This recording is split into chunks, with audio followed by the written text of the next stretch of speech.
Good morning. Here on day 3, heading towards Blood Mountain. A little overcast right now, but for the most part, very clear. You can see some clear skies in the distance, so that's probably going to be moving in. Not 20 degrees today. That's awesome. About 35 right now. I don't even have my gloves on. A little windy, but not bad. A little breezy. Let's see what it says here. Just entering Blood Mountain Wilderness. Here it shows Neels Gap is 10.8 miles. Blood Mountain is 9. I'm pretty sure it's about 12 miles to Neels Gap, so that might be an older sign. But we'll see. Pretty sure that's what it's shown on my Far Out app this morning when I looked. But it's going to be a great day. Get up and over, I believe, the second highest mountain in elevation in the state of Georgia, and continue on across a couple others. It's going to be a beautiful day. Thanks for tagging along. Let's do this.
This.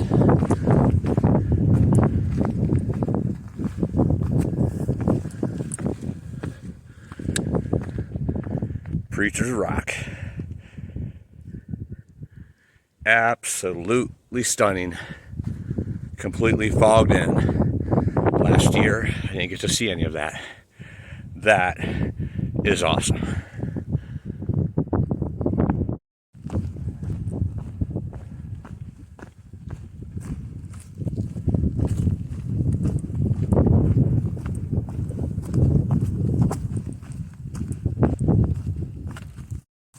Had a great night last night at Above the Clouds. I was the first through hiker there this season. That felt good. There was one other gentleman there named Ice Ager. I think he said 2018 he through hiked, and he comes back there every year on the first day they open to enjoy the camaraderie, I guess.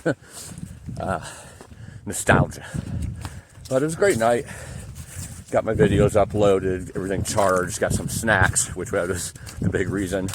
Had some grilled burgers and brats, and that was tasty. And I had a French bread pizza when I first got there too, because I was hungry and didn't want to wait for the grill to get going. And then this morning, some eggs, toast, and potatoes. And Coyote was there. You've just seen the video yesterday. You've seen me introduce those three introduce themselves. And then Lucky runs it. Great guy. And great place. Anyway, had a great night there. Got started a little later than I normally would if I'm on trail, of course. About 8 o'clock. And let's see, give you the rundown of the body here. Stomach is feeling much better today. Just probably a lot of things went into play. Didn't really sleep that well the night before. Really probably still had a little jet lag. Probably still not enough sleep since the travel time started. So it was good to get that sleep. I think that helped that feel a lot better. Calves are a little tight today, but nothing to not be expected when you're walking up and down mountains, which I always stay conditioned for, but obviously not the conditioning that you would have out here day after day. And then more importantly, that one night of 20 degrees sleeping in a tent, your body tightens up, at least my body does. So felt good to relax that, but then you obviously start feeling that pain or achiness. The ironic part though is, and I really haven't said this, actually there is a video that I had out where I was doing a training hike and in out west before I came here, and I went to go underneath a blowdown, and some weird thing, I mean, injuries always are weird, they're always something that's not normal that you're doing at that moment, but I guess I didn't lift my foot enough, and when I was going underneath this blowdown, I'm squatting down and this thing wraps around and bam, kicks right into a hard slab rock and right in the ankle bone. And I'm like, yeah, that might hurt, gonna have to watch it. Well, I ended up continuing on for another, I don't know, 6 or 7 miles after that. I don't remember exactly what it was. It could be 10 miles. But it's definitely started hurting a lot worse towards the end. I'm like, oh, man. I've had this happen before on the other ankle. I know what's happening here. And sure enough, I got in the car, went home, and could hardly walk on it. Limped around on one foot. Did what I was supposed to do. Ice it. Did the ibuprofen, take the swelling down. Within a couple days, it was pretty good. It was still tight, luckily. A big ice storm hit, so I was kind of stuck for a couple days in the house, so that gave it extra time to heal, and it felt better. But because of the ice storm, I went back working with about 1 week to go before coming out here, about 10 days or so, and I was working hard, 12, 14 hours a day, up and down steps, delivering groceries and heavy items to people, and it started feeling worse again. It's getting kind of bad. I'm like, oh man, I can't let this stop me. For my start date, got the airplane reserved and everything else, So I was really watching, but it was a really busy week, I'll put it that way. I was working hard every day, getting everything ready for the trip. Spending good quality time with my wife, every minute we could together. And then as soon as I'd get home, I'd ice it, I'd rub it, I would elevate it, I would do everything I could to nurse it. CBD oil or lotion, everything I could think of. Ibuprofen. Still sore a little bit when I left, but I thought, it's getting better finally. Finally getting better. The swelling isn't there. I think we're good. And, got that one night of sleep on the lodge. And over the last couple days, I can barely feel any pain. So it's definitely healed up. And literally the only pain I have, if you want to call it pain, is it's not pain, it's achiness, and that's in the calves. So I'm doing good so far. Haven't had my normal long days though, so we'll see what happens, when I start getting those 20 and 25s, which could very well be today. We'll see, since I got started a little later.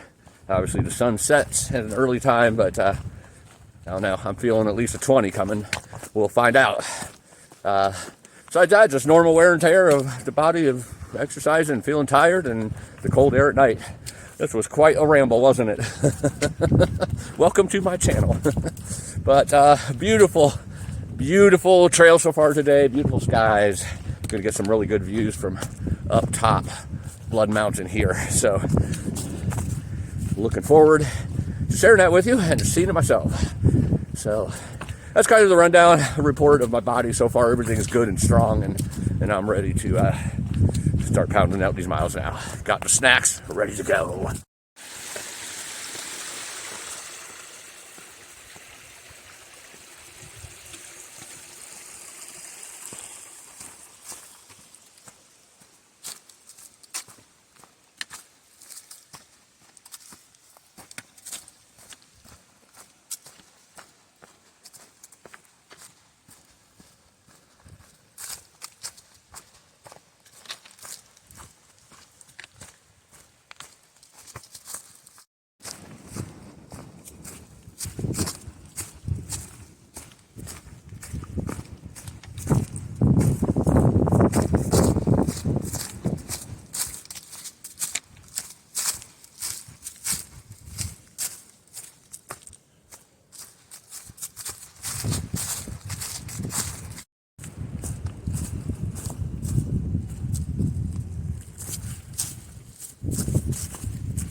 It is absolutely beautiful today, and it's actually warm. I was just climbing, so that will get you a little warmer. So it feels like it's probably 60, but it's not. That is just because I was climbing and the sun is on me. Very exposed because there's no leaves on the trees, obviously, and there's no clouds in the sky. So that's awesome. I'm guessing probably about 50 or 55 right now, but I'm about ready to take my base layer off and just walk around in a t-shirt. That's gonna be the first time out there in winter. Can you believe it? And that will make it feel probably even warmer tonight when it's 20 degrees and I have all my layers on. Since if I'm walking around in only one layer instead of that other night, a couple nights ago when it hit 20, I was walking around with like 3 layers on for most of that day because it just never got above 40.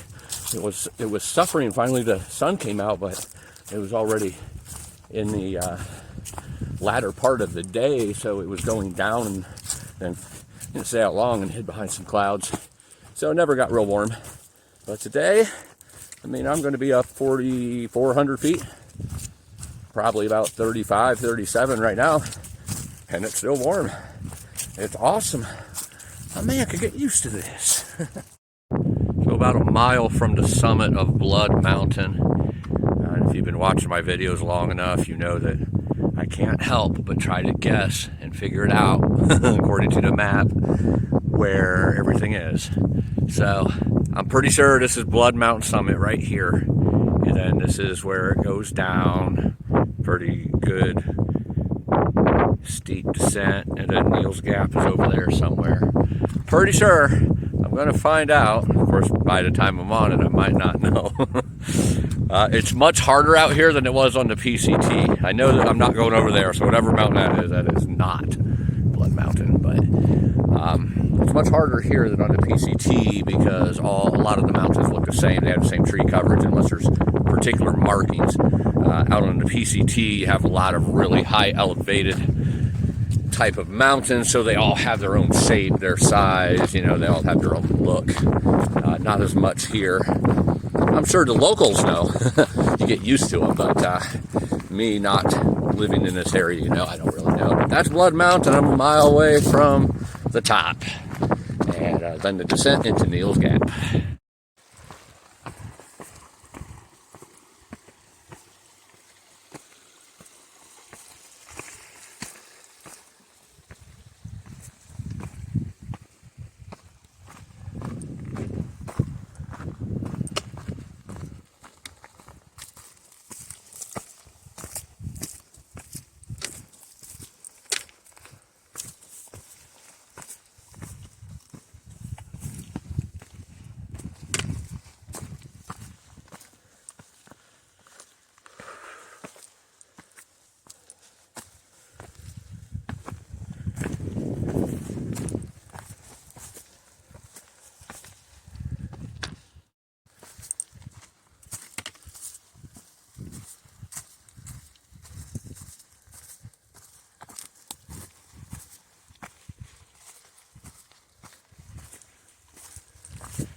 First snow I've seen so far, and as you can see, not much on the trail.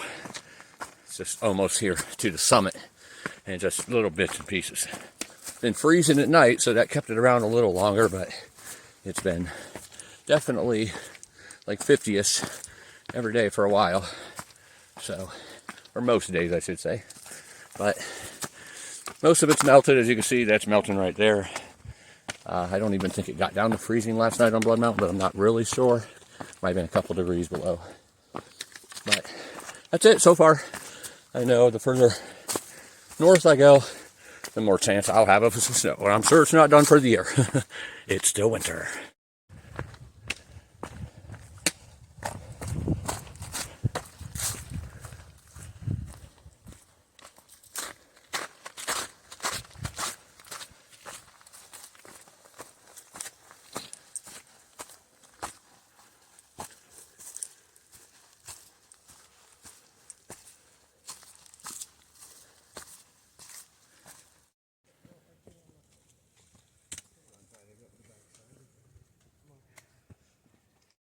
As you've seen in that last clip, I was on the summit of Blood Mountain. There were just too many people, some in front of me and some behind me, coming up, trying to climb up, and I didn't want to hog the whole place doing video, so I came to this alternate place, which is a nice little boulder with some great views, just about as good, just about 100 yards away.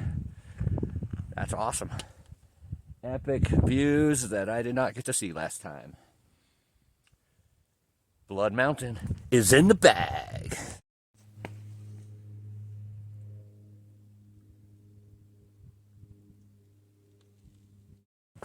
Descending Blood Mountain right now. Very dry on this end, no snow or ice at all. Not that there was much on the other end, but definitely helpful on those boulders when you're first coming down, those rock faces. You don't want those too slippery. I think I'm done with most of that part right now, just kind of cruising down to Neels Gap. This guy in front of me here is Green Bean. He did the AT in what year? 22. He's doing the PCT this year, starting in March. So I've seen him up top, and we're walking back down together and enjoying this beautiful views. So I'll see you guys at Neels Gap. Carry on.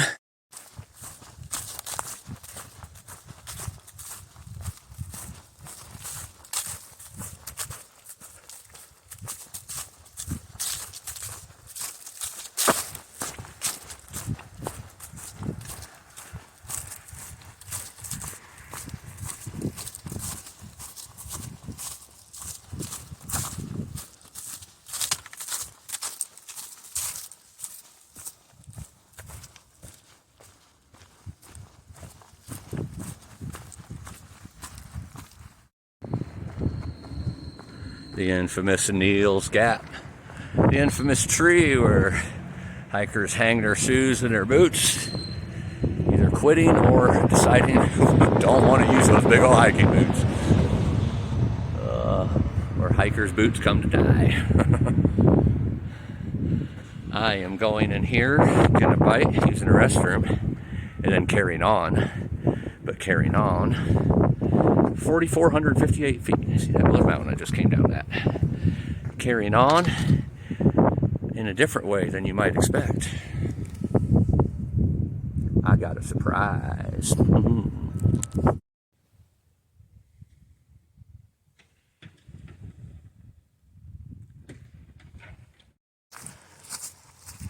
I don't know if you could see how steep that is in front of me, but it's a little steep. Gonna have a pretty big climb here for the next 3 miles, give or take. That trail you've seen is not the Appalachian Trail. So you may wonder, what's Fortune up to now? I'll tell you what I'm up to. I'm climbing Brasstown Bald, the highest peak in Georgia. I'm like, so Blood Mountain is the second highest. I'm gonna go climb the highest, which that was already part of my plan to do that. However, I was gonna do it in a different way. Yeah, I'm winded already. It's pretty steep. In about 15 miles after Neels Gap, there was a trail, or there is a trail. It's called Jack's Bald Trail, which takes you up and over Jack's Bald, and then here to Brasstown Bald, which is the highest peak in Georgia. Beats out Blood by a couple hundred feet, I think. But that would have taken about a 10 to 12 mile hike one way off of the Appalachian Trail on that side trail over Jack's, all the way down, and then all the way up Brasstown Bald, which is supposed to be one of the toughest hikes in Georgia. So I decided, actually it was at Neels Gap, it was a last minute decision. I was coming down Blood Mountain and all of a sudden thought, last year I met Paul and Bonnie, which has a bed and breakfast north of Neels Gap, and I stayed there, and they brought me back. And I remember them saying, you know, we go all over Georgia. So anywhere that you need picked up, if you need picked up again or whatever else, they will come pick you up. And I thought, it's worth a shot. They live north of Neels Gap, so I knew they had to be close to Brasstown Bald. Sure enough, they were. And they were more than happy to bring me here. So instead of having to waste a day, it wouldn't have been a waste, I shouldn't say that. But instead of using a whole day to walk off trail and then come back and not get any AT miles that day, I just decided after doing Blood Mountain and everything before that, from Woody Gap to Neels Gap, that I'm going to come climb Brasstown right now. And I'll end up staying with them tonight. And they'll bring me back to Neels Gap in the morning. And then I'll be all AT. So I don't lose a day. I still get my miles. Still, a few less miles, because I probably would have walked another 8 or so. 5 to 8 on the Appalachian. So that's what's going on. Brasstown Bald, baby. Very steep. Going to be very fun. Very beautiful. The sun and clear skies, I already know, is going to be freaking amazing. Woo!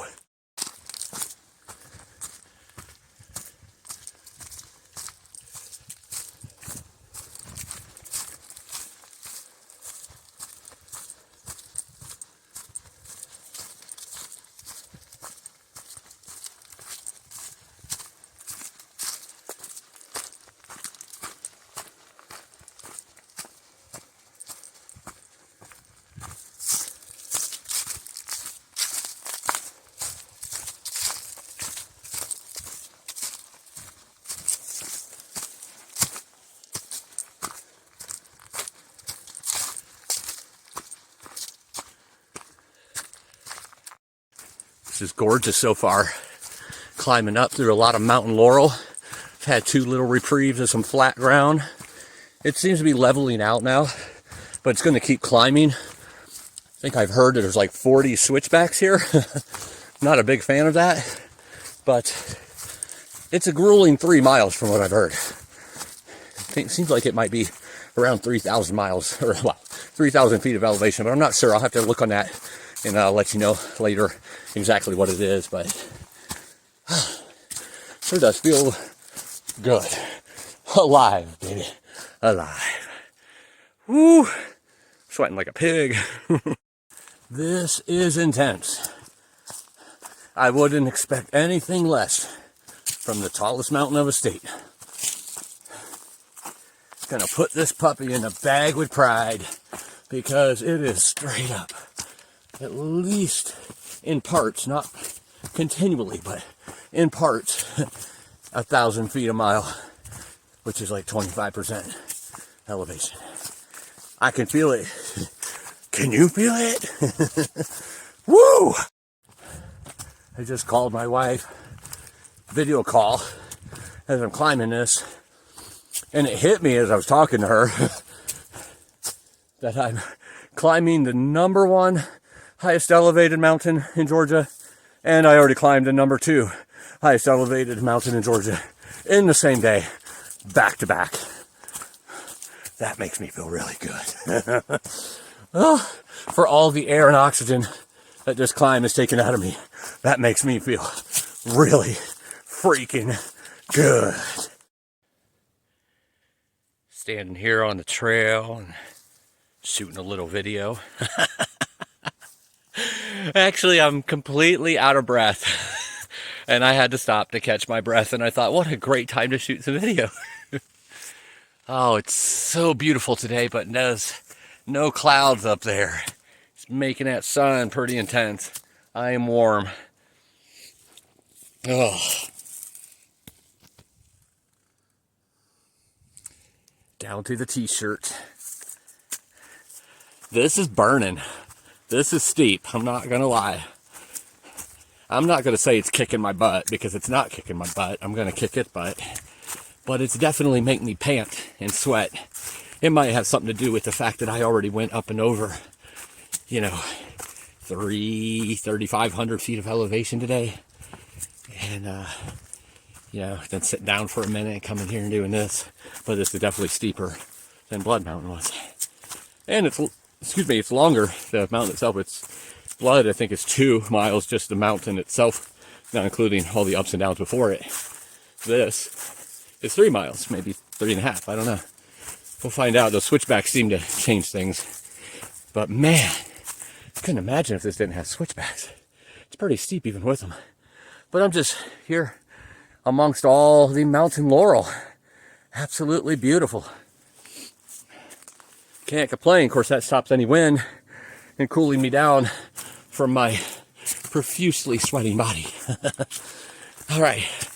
I think I got another mile and a half to go to the top for some stunning views. Coming to a little bit of an opening here. Still trees, but a little more opening. According to the map, it's a little section called ridges or something, some kind of ridges that you pass before you cross the road. Yes, there is a road that goes to within a half a mile of the summit. My ride, Paul and Bonnie, have a bed and breakfast north of Neels Gap. They are in the 80-year-old range, still spry and young, and they dropped me off at the bottom of the mountain so I could climb it, and they're waiting at the top, and they're going to do some hiking up there while I'm doing this. So I will pass them before getting to the summit, but I think it's up there somewhere. It looks like I'm getting pretty close to the top, or at least that part. It might be a false summit, but this ridge part looks like there'll be some more openings. But good God Almighty, it's going to be beautiful up at the top with this beautiful clear day. Whew. But anyway, I digress. I don't think I said what I actually wanted to say there. That it goes along something called ridges, some kind of ridges, before crossing the parking lot, which is where, you know, it's a half a mile from the summit. So people who want to see the summit, because it's all, you know, it's a bald, and it's like, you know, I don't know what you say, gated or whatever, with a tower or something.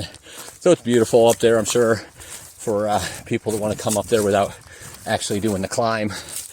But it does the ridges, and then goes to that parking lot, and then it's another half mile after that to the summit on a paved road, from what I understand. So that's kind of where I have to go now.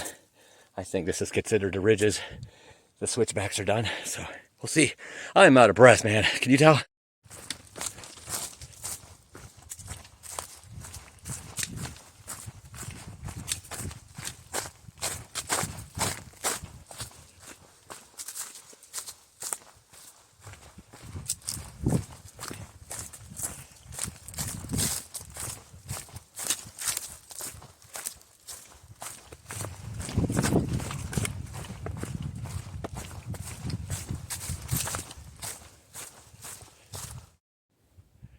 I was looking at all the snow here on the trail, and it had an opening, and all of a sudden I look up. See that tower?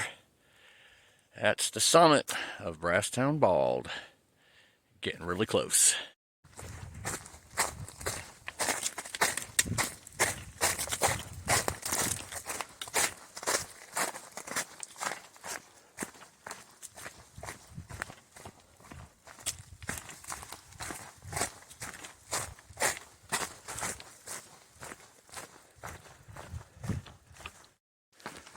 The last half mile to the summit is on this paved road, or paved trail, I should say.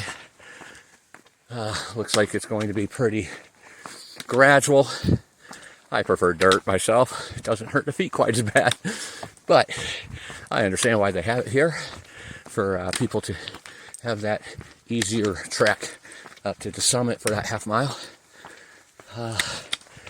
I'm going to be glad to be done with the day and knowing that I'm putting it in the bag.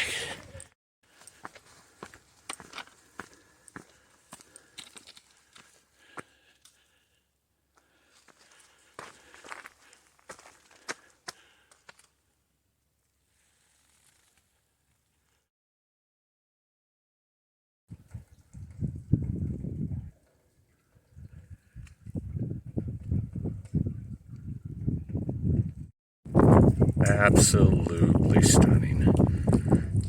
What a beautiful day to climb this mountain.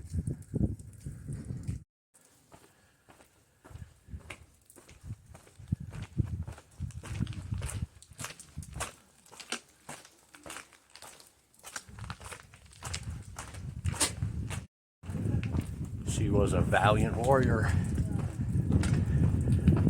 a worthy opponent, fought like heck, but in the end, I stand victorious